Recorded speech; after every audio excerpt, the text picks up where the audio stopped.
আজকের ভিডিওতে সবাইকে স্বাগতম জানাচ্ছি। আমরা আজকে চলে এসেছি রান্না। এখানে দেখছেন নজনে সজনে নাকি নজনে আর আলু আমরা আজকে ঝোল করার চেষ্টা করব বা ভুনা করার চেষ্টা করব।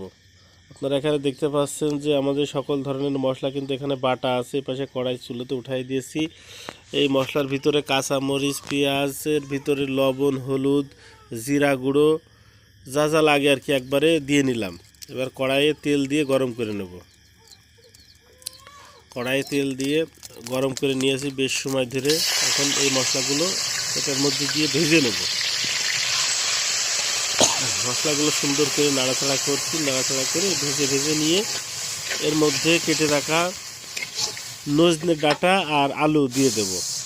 দেখেন আমাদের এটা কিন্তু বেশ ভাজা ভাজা মতো হয়ে গেছে। আপনারা দেখতে পাচ্ছেন যে ভাজা ভাজা মতো হয়ে গেছে, নিচে একটু ধরা ধরা মতনও কিন্তু হয়ে গেছে। এটা একটু ভাজা ভালো হলে ভালো হয়, যার কারণে একটু সময় নিয়ে ভেজে নিচ্ছি।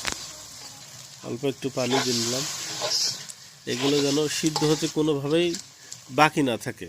এটা গরম হয়ে যাওয়ার পরপরই আপনারা দেখতে পাচ্ছেন এটা গরম হয়ে গেছে। এখন আমরা এর মধ্যে আমাদের কেটে রাখা নজনে এবং আলু দিয়ে দেবো।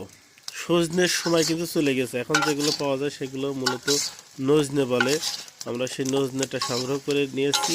এখন এগুলো সুন্দর মতো ভুনা করার চেষ্টা করছি। আপনারা দেখতে পাচ্ছেন যে এই নজনেটা সিদ্ধ করতে বেশ একটু সময় লাগবে, কিন্তু আমরা হয়তো বা পুরোপুরি আপনাদের দেখাতে পারবো না, কিন্তু বেশ সময় লাগে। আপনারা দেখতে পাচ্ছেন যে এখন আমরা এগুলো ঢেকে রাখলাম। ঢেকে রাখার কিছুক্ষণ পর ওঠানোর পর এই অবস্থা। এখন একটু নাড়াচাড়া করে দেব। পানিটা মোটামুটি গরম হয়ে উঠেছে। এগুলো আমরা ঢেকে রাখবো ঢাকনা দিয়ে, কারণ হচ্ছে যে এগুলো সিদ্ধ হতে যেহেতু সময় লাগে, তাই ঢাকনা দিয়ে ঢেকে রাখলে একটু দ্রুত সিদ্ধ হয়ে যায়। আপনারা দেখতে পাচ্ছেন যে আমাদের কষানো চলছে, বর্তমানে কিন্তু কষানো চলছে। অল্প কিছুটা পানি দিয়েছিলাম, এখন দেখছি বেশ পানি এর মধ্যে আছে। বারবার ঢেকে রাখছি, যার কারণে পানি কিন্তু কমছে না। এইগুলো ভালোভাবে সিদ্ধ হয়ে গেছে। আপনারা দেখতে পাচ্ছেন যে নিচে যে পানিটা ছিল সেটা কিন্তু এখন আর নেই।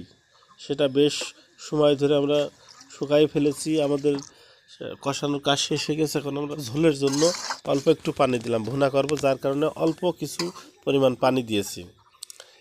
আর বেশি সময় রান্না করতে লাগবে না। এখন আপনারা দেখতে পাচ্ছেন বলক উঠে গিয়েছে, আমাদের রান্না শেষ হয়ে গেছে। সকলকে ধন্যবাদ জানাচ্ছি।